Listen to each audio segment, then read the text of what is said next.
Bonjour, alors aujourd'hui je viens vers vous pour un tuto qui va durer en plusieurs sessions en fait, puisque donc on va retravailler avec les feutres, mais avant ça je vais vous faire la mise en place d'un dessin d'inspiration, on va dire celtique, mais on va dire un peu à ma sauce. Sur le principe, voilà, je vous explique. Je vais vous montrer alors en 3 ou 4 étapes. Je vais voir selon le temps que ça me prend. Pour vous montrer déjà la mise en place d'un sujet, c'est-à-dire comment je décide, où je place les éléments, la dynamique du dessin, tout ça. Ensuite, une ou deux sessions où on va voir le dessin à proprement parler, c'est-à-dire la mise au propre sur le bon format et tout. Ça va dépendre du temps que ça me prend parce que les motifs celtes, ça prend du temps à faire avec un compas, tout ça. Donc comme j'aimerais pas vous le speeder trop, je vais voir selon le temps que ça me prend, sinon on le fera en une ou deux sessions. Et enfin, sur la dernière session, on verra les feutres à proprement parler, puisque c'est là que je vous montrerai un peu comment j'utilise mes feutres Tria pour faire ce genre de dessin. Donc voilà, on part aujourd'hui et donc avant de vous montrer un petit peu sur quoi on va partir, je vous présente mon petit livre sur les motifs celtes.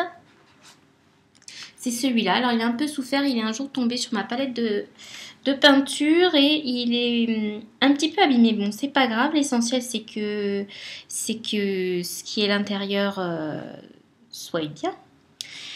Et donc, alors, il s'appelle Motifs celtiques à connaître et à créer. C'est de David Ballade.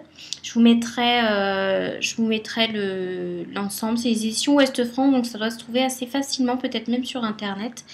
Moi, je l'avais acheté en Bretagne, mais bon, je pense qu'on peut le trouver un peu n'importe où. Et puis, il doit y en avoir d'autres. En tout cas, je vous mettrai les références sous la vidéo. Comme ça, vous aurez tout ce qu'il faut.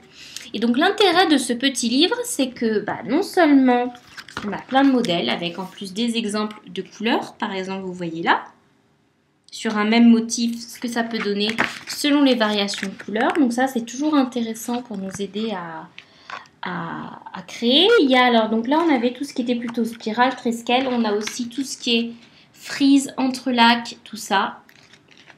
Et donc à partir de là, on a également des petites méthodologies comme ici pour nous expliquer comment faire les différents motifs.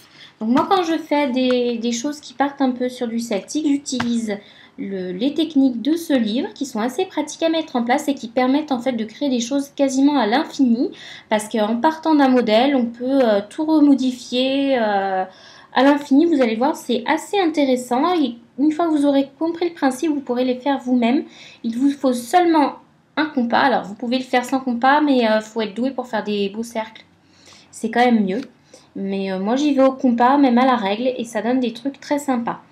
Donc voilà sur quoi on va partir. Alors on va pas faire les motifs celtiques aujourd'hui, puisqu'aujourd'hui je vais vous parler de la mise en place du sujet, de la composition générale de notre dessin. Et pour cela, je ne vous l'ai pas fait à la main parce que on repart, c'était pas évident. Mais je vous ai fait des photos pour vous montrer l'évolution. Donc je vous laisse avec les petites photos et ensuite je vous reprends et on verra pour la suite. Sur un carnet de croquis, je vais d'abord mettre en place mes divers éléments. Je commence par positionner une diagonale car c'est sur cet axe que j'aimerais travailler. Alors on pourrait partir sur une verticale, une horizontale, un cercle, quelque chose de centré ou pas centré. C'est juste un choix de départ. Moi, je commence par ce choix de partir sur une diagonale. Pour amener une dynamique, je place deux cercles qui seront des motifs celtiques. Je les place de tailles différentes et j'en mets un volontairement qui coupe mon axe. À partir de là, je vais encore renforcer cette dynamique en transformant ma diagonale, qui est une ligne, en une courbe. Ça va être plus souple, ça va apporter plus de dynamique et elle va suivre mes deux cercles. Je vais apporter un peu de rigidité et un cadrage à l'ensemble en plaçant deux rectangles en haut et en bas du dessin. Ils seront réalisés par la suite en frise, en entrelac. J'apporte ensuite ma petite touche personnelle en transformant ma courbe en une frise de papillon. Vous voyez qu'elle va du coup reprendre la dynamique qu'on avait créée avec notre courbe qui suivait la diagonale. Enfin, on peut venir retravailler des éléments. Par exemple, là, j'agrandis les deux rectangles pour leur donner un peu plus d'importance et faire aussi en sorte qu'ils chevauchent les autres éléments du dessin. On peut aussi mettre rapidement nos volontés de couleurs. J'opte pour quelque chose de très contrasté, donc j'utilise des couleurs complémentaires, le rouge et le vert, et également un rose plus pâle pour les rectangles qui seront en arrière-plan, donc un peu plus doux. Notez aussi que je laisse volontairement des vides, parce que le vide a aussi une importance capitale dans une composition. Les motifs celtiques étant très chargés, je préfère donc une composition aérée qui les mettra plus en valeur. Voilà donc pour notre point de départ. Donc dans la prochaine session, on va voir comment je mets en place proprement sur notre feuille ce petit schéma, on va dire, que j'ai fait, puisque là en fait c'est surtout une mise en place. Je vais le remettre bien proprement. Donc on va voir une ou deux sessions sur la mise en place de ces éléments, la création des motifs celtiques qu'on va faire, et ensuite on mettra au propre et on passera au feutre.